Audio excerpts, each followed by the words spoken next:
नमस्कार सम्पूर्णमा। नमस्कार। आज हामी राष्ट्रिय प्रजातन्त्र पार्टीको तर्फबाट कास्की क्षेत्र नम्बर 1बाट प्रतिनिधि सभा सदस्यका उम्मेदवार बाबुराम थापाजीसँग छौँ। सर्वप्रथम स्वागत छ बाबुरामजीलाई। धन्यवाद। राष्ट्रिय प्रजातन्त्र पार्टीबाट कास्की क्षेत्र नम्बर 1को प्रतिनिधि सभाको उम्मेदवार दिनुभएको छ। यहाँलाई अग्रिम जितको शुभकामना छ। धन्यवाद। हजुरलाई प्रतिनिधि सभाको उम्मेदवार भइराख्दा जुन जेनजी आन्दोलन पछाडि जुन यो चुनाव केही समय अगाडि सऱ्यो र अहिले प्रतिनिधि सभा सदस्यको उम्मेदवार भइराख्दा कस्तो अनुभव भइराखेको छ? एकदमै राम्रो अनुभव भइरहेको छ र मैले कास्की जिल्ला क्षेत्रबाट प्रतिनिधि सभाको सदस्यको निम्ति जुन यो अवसर मेरो पार्टीले गर्यो, सर्वप्रथम म यो पार्टीलाई हृदयबाट हार्दिक धन्यवाद दिन चाहन्छु र यो अवसरमा मैले आफ्ना भनाइहरू यहाँ राख्न पाउँदा म खुसी छु। जस्तै हामीले केही समय अगाडि देखेका थियौँ, हजुरले विभिन्न समय मिडियाहरूमा बोल्दै आफ्ना विचारहरू राख्दै आउनुभएको छ। जस्तै केही दिन अगाडि हजुरले जुन पोखरा अन्तर्राष्ट्रिय विमानस्थलको भ्रष्टाचारको विषयमा बोल्नुभयो। त्यस्तै गरी अब धेरै विषयहरू छन्, धेरै व्यतिथि छन् र यो चुनावको समयमा विशेष गरी राजनीतिक पार्टीहरूले सुकुम्बासी समस्यालाई आफ्नो एउटा समस्या देखाउने र सुकुम्बासी जनताहरूलाई चाहिँ भोटर ब्याङ्क बनाउने एउटा प्रचलन चलिआएको छ। त्यही भएर अहिले पनि राजनीतिक पार्टीहरू चुनावको बेलामा सुकुम्बासी धनी पूर्जा दिन्छु भन्ने विभिन्न लोभ लालच देखाउने र भोट बटुल्ने, त्यस पछाडि यो समस्यालाई बिर्सिने एउटा प्रक्रिया चलिरहेको छ। र यसै सन्दर्भमा तपाईँले चाहिँ यो सुकुम्बासी समस्यालाई यसलाई कसरी निराकरण गर्न सकिन्छ र सुकुम्बासीलाई सुकुम्बासी होइन एउटा सबल नागरिक सरह बनाउनुपर्छ भन्ने तर्फ तपाईँको के धारणा छ?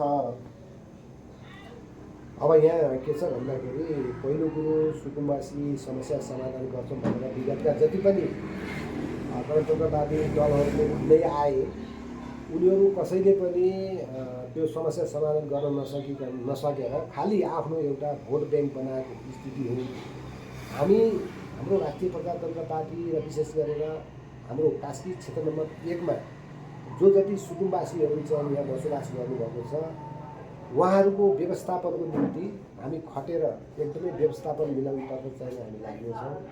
त्यसको निम्ति सर्वप्रथम उहाँहरू जो यहाँ सुकुम्बासी हुनुहुन्छ, ती सुकुम्बासीहरूको चाहिँ पहिला पहिचान गर्नेछौँ र पहिचानपछि उनीहरूलाई अब हामीले कम्तीमा नि 4 आना जग्गा व्यवस्थापन गर्ने, उनीहरूलाई लाल पूर्जा दिने र त्यसमा बाटोको व्यवस्था, बत्तीको व्यवस्था लगायत सबै चाहिने भौतिक पूर्वाधारहरू चाहिँ बनाइदिने र उनीहरूलाई करको दायरामा लिएर आउने एउटा परिपाटीका हाम्रो एउटा सिस्टम बसेको छ।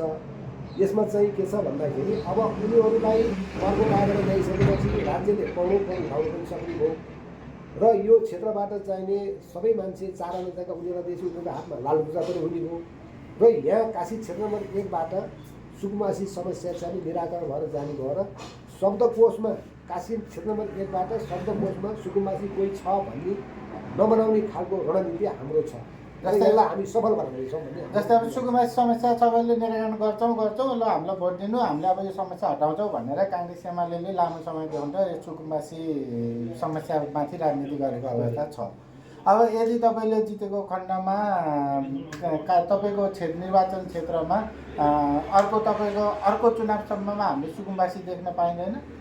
बिल्कुलै पाइँदैन, किनभने त्यति बेलासम्म चाहिँ हामी यो 4-5 वर्षको बिचमा उनीहरूका घर टहरा बनाउनेदेखि लिएर उनीहरूको त्यो बाटोघाटो र चाहिँ बत्ती पानी बिजुली व्यवस्थापन गरिसके पछाडि हामी यो विशेष गरेर मैले अब अन्य क्षेत्रको त म त भन्न सक्दिनँ, किनभने मैले क्षेत्रको चाहिँ सांसद भएको हैसियतले म यहाँ क्षेत्र नम्बर 1मा यहाँ भइरहेका जति पनि 7 महिनाको खोलामा रहेका अथवा पटनेरीमा रहेका अथवा यी भनाटीतिर रहेका र विभिन्न पोखराको चाहिने बिजापुरको चाहिँ खोलातर्फ रहेका यी सबैको एकै मुष्ट ढङ्गले समस्या समाधान हुने गरी उनीहरूका हातमा चाहिँ लाल पूजा थमाएर उनीहरूका घर टहराहरू बनाइदिएर एकदम व्यवस्थित तरिकाको चाहिँ वातावरण सिर्जना गरेर सुकुम्बासी समस्या समाधान गर्ने हाम्रो रणनीति छ।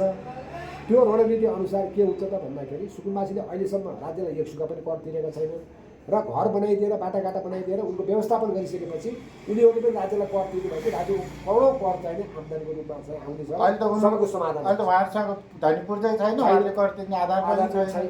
र अब तपाईँले यदि राष्ट्रिय प्रजातन्त्र पार्टीको तर्फबाट तपाईँले यस क्षेत्रमा चुनाव जितेको खण्डमा अब सुकुम्बासी जुन नागरिकहरू यहाँ रहनुभएको छ उहाँहरू चाहिँ के निश्चिन्त भए हुन्छ? अब उहाँहरूले अब ढुक्क भए हुन्छ, बिल्कुलै ढुक्क भए हुन्छ। हामी यो आफ्नो देशका नागरिकहरूलाई उनीहरूलाई लाल पूजा चाहिन्छ, लाल पूजा नभइकन उनीहरूको चाहिँ उनीहरू सुकुम्बासी रहे, ती सुकुम्बासी नहुन् भन्नको लागि उनीहरूको हातमा लाल पूजा थमाइदिएर त्यसपछि काशी जिल्ला क्षेत्र नम्बर 1 मा अब एकजना पनि सुकुम्बासी छैन र यो शब्दकोशबाटै सुकुम्बासी भन्ने शब्दकोशबाटै हटाउने हाम्रो रणनीति हो।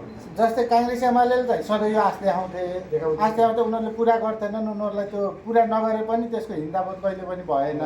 तर तपाईँ त एउटा हिन्दू राष्ट्र भनेर लिएर हिँडेको एउटा पार्टी र त्यहीमाथि तपाईँ आफै पनि धार्मिक व्यक्तित्व, तपाईँ आफै धार्मिक व्यक्तित्व एउटा हिन्दू राष्ट्र चाहिन्छ भनेको पार्टीको प्रतिनिधित्व गरिराख्दा र यी कुराहरू बोलिराख्दा भोलि तपाईँले गर्न नसकेको खण्डमा अथवा तपाईँले यसमा पहल नगर्ने हुँदा त तपाईँको त धार्मिक आस्था भएको व्यक्तिले त यो झुट बोल्ने तपाईँलाई छुट हुने छैन।